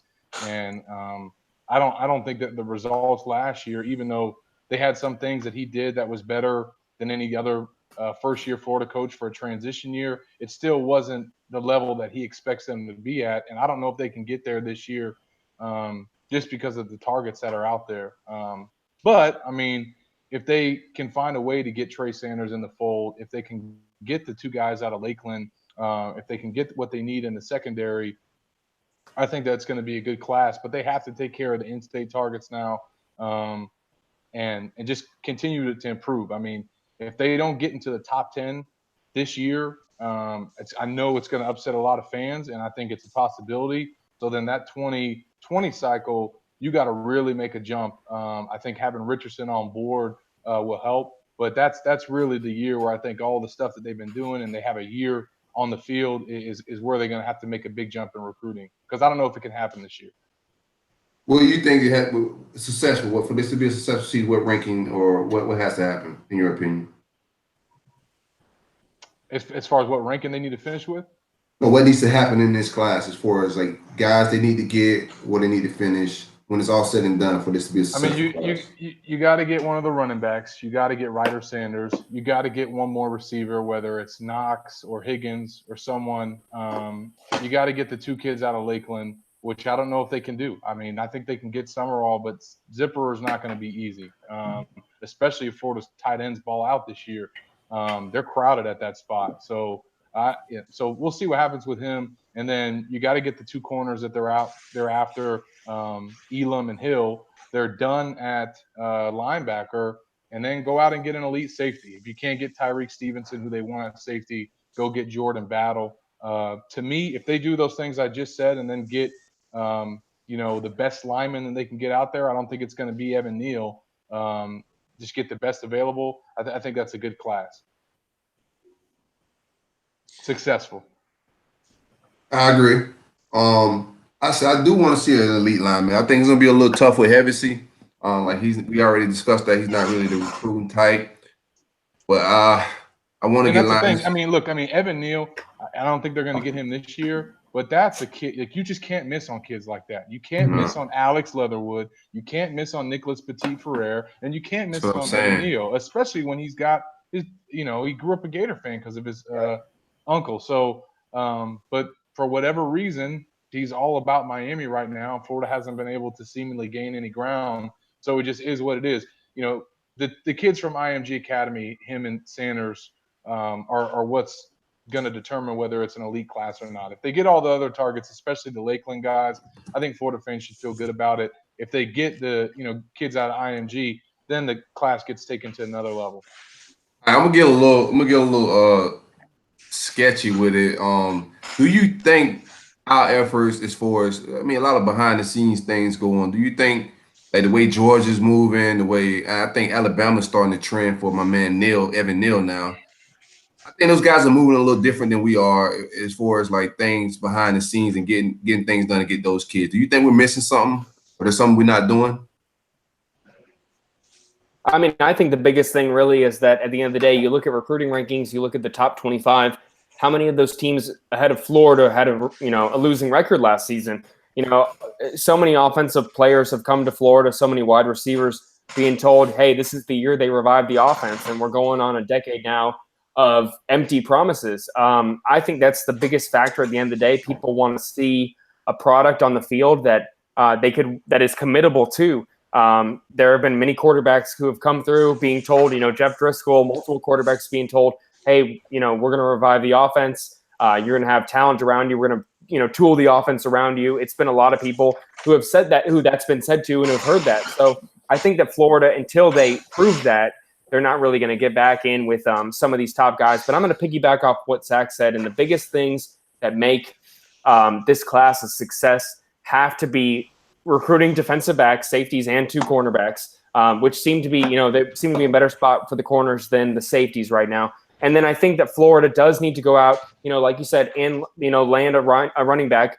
But we're going on a pretty, rough stretch of seeing Florida miss on in-state, offensive linemen, like you said, and that needs to change. Sean Hevesy, comes with the regard that he is a good developer, and that should bring recruits, but that we haven't seen that really pay off yet at Florida in the 9 months. They got Garage. They got you. Sure, you got to that's give fair. him credit for Garage. That's fair. But like you said, that was one that almost did slip through their hands. We haven't seen anyone be totally, I guess, recruited and sealed by Hevesy yet. But to be fair though, Garage isn't the level of Neal or Nicholas Petit-Ferrer or Alex Leatherwood. I mean, those are like they step in and they're ready to play. Garage might have to redshirt this year. So when you have someone that's that good in the state of Florida as an offensive lineman, it's a premium position, especially a tackle. The Gators got to get those guys, even if it's not everyone. You got to get some of them when they come through, and Florida hasn't been able to do that. And it's with different offensive line coaches, not just one. Bill? Listen, I sympathize with the idea that we have to look at context and have reasonable expectations. But if we're being brutally honest with the fans about what is a successful class in context of what puts Florida in position to win a championship, there's been 6 coaches hired since 2005 in the SEC that have gone on to win it.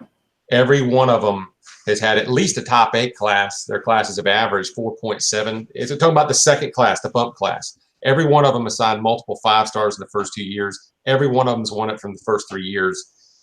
So if we're saying that Mullen is going to get by with top 15 recruiting and it'll probably get better next year, there is exactly one team that has followed that path, and that was not in the SEC.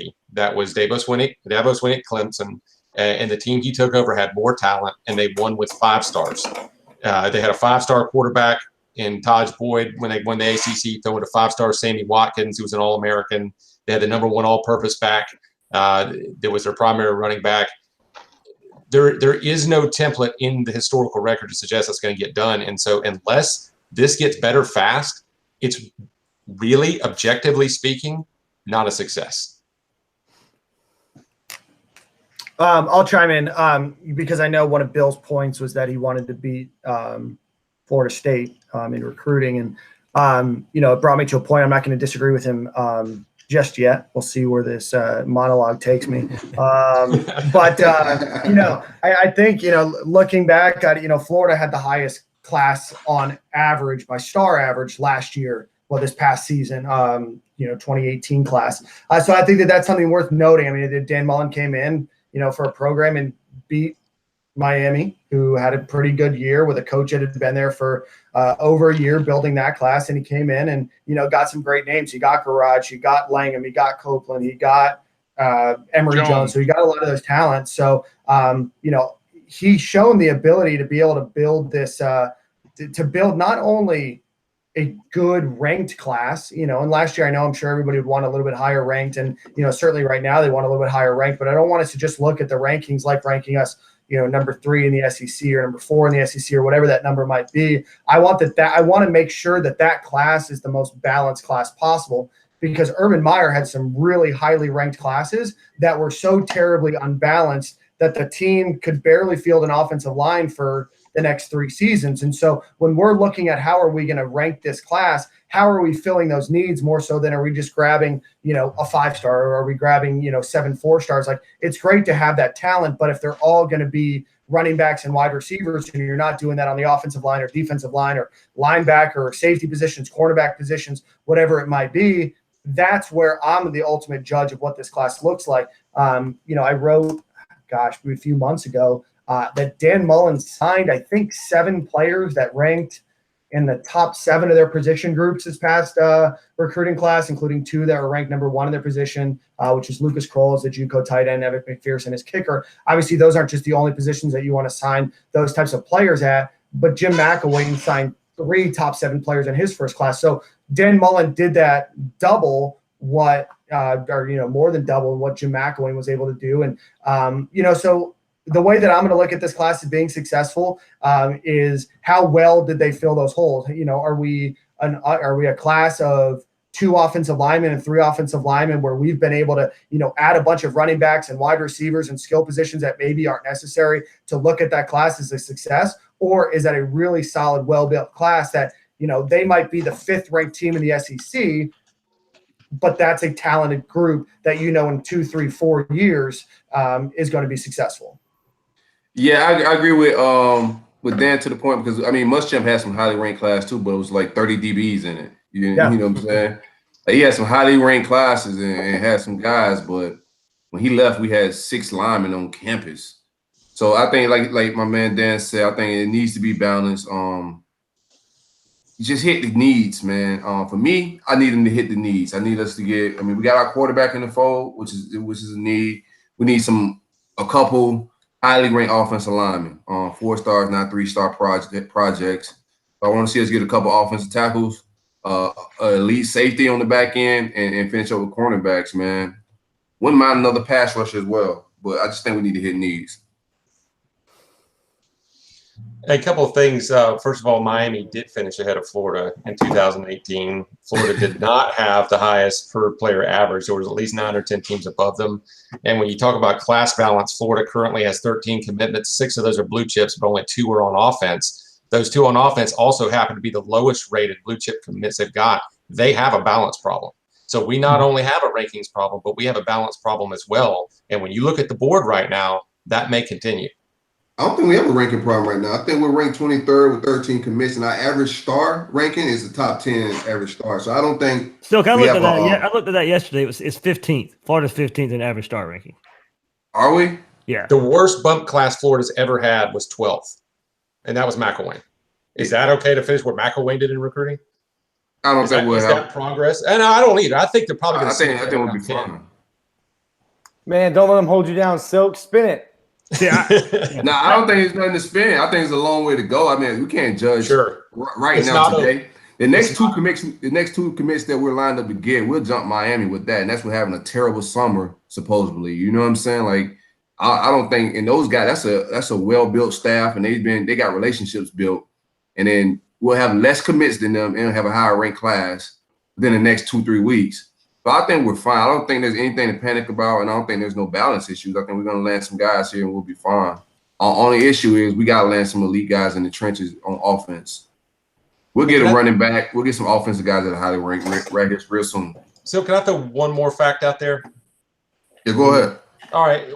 That's something that people really need to watch as well, is how the top 100s and top 250s change on the roster this year. Because one area of progress that you're going to see is they're going to have a lot more top 250 talent on the roster of the two, and they may increase it by 6 to 8 players, because that 2015 class was so bad. You had 2 top 100s and 3 top 250s total, I think, in the class. Kind of going from memory there. But they may sign 7 to 10 top 250 guys this year. The problem is they're going to replace those 2 departing top 100s in CeCe Jefferson and Martez Ivy with only 2 to 3 of the top 100s, maybe 4 if it gets crazy. But let me find my document. SEC champions. While you're finding that document, I'll let Rivals know. Go for it. Bill, while you're finding that document, I'm going to let Rivals know that their numbers are wrong when they say that Florida had the highest average of the 3 programs. I'll use the composite. Yeah, that's all right. No, that's fine. Yeah, that's fine. I just want you to let them know they're wrong. Hey, man, I go by the composite calculations, actually. You guys are crazy, man. Just messing with you, Bill. I don't care. Gosh, man, I can't find it. SEC champions have had something to the tune. Lost documents. They've had about 28, I think, top 100s, but I don't want to really speak on that without having facts. Let's see. I hear typing. This is the wrong show. Don't let facts get in the way of a good narrative. I had Here's another one, Silkk. Silkk, and I know it. I want to throw a team out there. You're kind of going out there too. I found it, by the way. Go ahead. Because Silkk, I've seen you talk about it in the talent too. But what Tennessee's doing right now, and comparing 2 first-year coaches, you got Florida with Mullen and Pruitt. And I think a lot of people out there are kind of impressed with what Tennessee's doing and how Pruitt's kind of getting off to a fast start. Who hasn't even coached? I don't know if it's fast though. I mean, Tennessee's class is pretty much held up by a lot of 3-stars, and you got Wayno in the offensive line. That 5-star is pretty much pumping their class up. They're at 20 commits right now and ranked 10. But no. But hold on. The part of that was done. You know, we talk about a lot of people saying, "Oh, we got to see the product on the field." Okay, well, what the heck's Tennessee done? They went winless in the SEC last year. Jeremy Pruitt's the first-year head coach, hasn't even coached the game yet, and he's reeling in.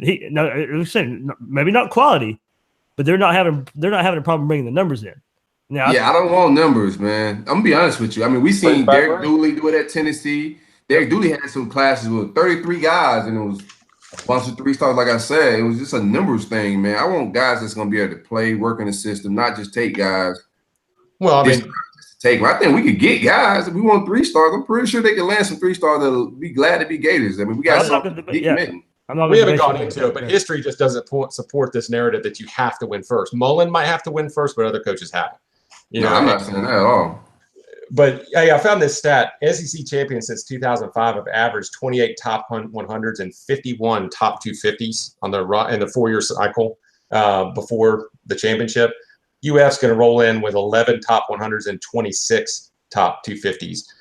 The talent separating them from past SEC champions is staggering right now, and we really need to see that change. All right, man. Graham dumb, man. I can't do it. Yeah, I like what Pruitt's doing for Tennessee. What I like is, like I said, I look at his commitment list. That's not a whole lot I want off that list, man. I think Wayno's the offensive lineman is pumping that up a little bit, but I mean, I think Florida could have taken a couple 3-star guys and ranked a little bit higher, in 2018, sure. and would have appeased, at least one person on this panel. What? Who? I'm not pointing fingers. I didn't say it was you, Bill. You have a guilty conscience? you guys are wild. No, I just don't think that fits with anything we've said. I wasn't talking about you then. It's all right. Okay, who was it? All right. Who was it, Dan? Who was it? Adam, bro. It's all right. We'll add him. We'll add him on the podcast. All right, man. We done? Y'all gonna square up? I'll be at the Kentucky game. I don't. Bill and I are arguing it, and I don't think it comes from a bad place. I think him and I kind of interpret some things differently. The way that we look at numbers, and that's fine. But at the end of the day, I go back to my main point about what makes this class successful. And I think right now it is based solely on the ability for them to create a balanced class and not just a highly ranked class right now. Obviously, we want to fill that balanced class with talent, right? But I want to make sure that if that group is going to rank number 3 in the SEC, that they're ranked number 3 in the SEC because they have a good, talented recruiting class, not just because they have the mixture of the highest ranked, 4 running backs, right? And that's what happened under Urban Meyer. Yeah, I fix that. And not right now, not for 2019, but at some point, you got to hit both at the same time. Yep. You got to win championships without it, and you got to fill the high. Absolutely. There's no. I mean, we see like it's plain sight, man. You got to get the studs, and you got to hit knees. You got to get some ones. I mean, some guys you just don't really need, but let's just stack the cupboard. Zach and Graham, guys that are around and kind of know what the board. How many we could take this cycle? What are they looking to take? I think they're taking 23. Between 23 and 25. Yeah, I think 29 is like the max that they could take, I believe. But they're not going to be able to get close to there. So, I mean, the way that it looks just on their roster needs, obviously they need a quarterback for this year. They got it. They needed at least one running back. They got to go get that. They need 3 receivers because they got 7 coming back, and they got 2 on board. So they need to get at least 1 more. And it would be nice if it wasn't, a 3-star. Then at tight end, I mean, because, they need at least one guy. And everyone knows that they're going after Zip. Offensive line, they're bringing back 12 guys in 2019. So they need to get 4. And they got 3 commits. So that last one needs to be an Evan Neal or a William Putnam or somebody of that caliber. Their Buck defensive end position, they got 6 guys coming back for 2019. They need to get 2. They got diabetes the other night. So they need to go get 1 more. Whether that's Summerall, whether that's Thibodeau, it's got to be one of those guys. Defensive tackle, with Clark leaving, they really only need 1. in this class, and they got Humphrey. So, I mean, they're done there. They're done at linebacker. They got 8 coming back for 2019, and then they're bringing in the 4 that they have. So they're set there. Everyone knows they need to sign 3 cornerbacks, Kimbrough, and they need to get 2 more. And then safety. They'll be bringing back 6 safeties. You need to at least go get 2 more. They got Trent Whittemore as one of the safeties. I think it'd be great if they could sign. That's why that second guy needs to be somebody along the lines of, Tyreek Stevenson or someone of that caliber. A Nick Cross, but I think he's going to FSU. Is he? or he's not coming to Florida. Yeah, it's getting weird. Anything else you guys want to talk on before we wrap it up? I gotta go, man. I'm gonna get divorced. Just wanted to say, sorry we couldn't get to Lance and Jasper's phone call tonight. Just ran out of time. Hey, Lance Instagrams mentions with that, bro. Man, he wants to kill you. He burning every bridge around. He disappointed himself. You need to prepare better. Send him some tinfoil. No comment, bro. And I usually have something to say. This is like probably the first time, man. No comment, bro. Debate me. Yeah, debate me. Parking lot, commuter lot, before the first game. Man, shout out to my man Lance. Shout out to Lance, man.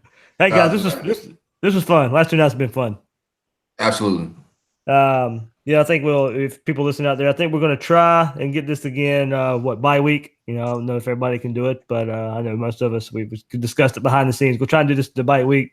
During the bye week, a lot of people in the last day or so from the part 1 have, rave reviews, sent reviews there to each and every one of us and talking about how much they enjoyed this. So this definitely can't be the last time we all get together. Absolutely, man. Definitely, man. Thanks for putting this together, guys, and I'm glad the fans enjoyed it, man. I hope we got everybody ready for the season. Anybody else? Excited. All right. You guys good? I'm good. Gators. Good. All right. So for the preseason Gator panel, this will do it. See you guys later.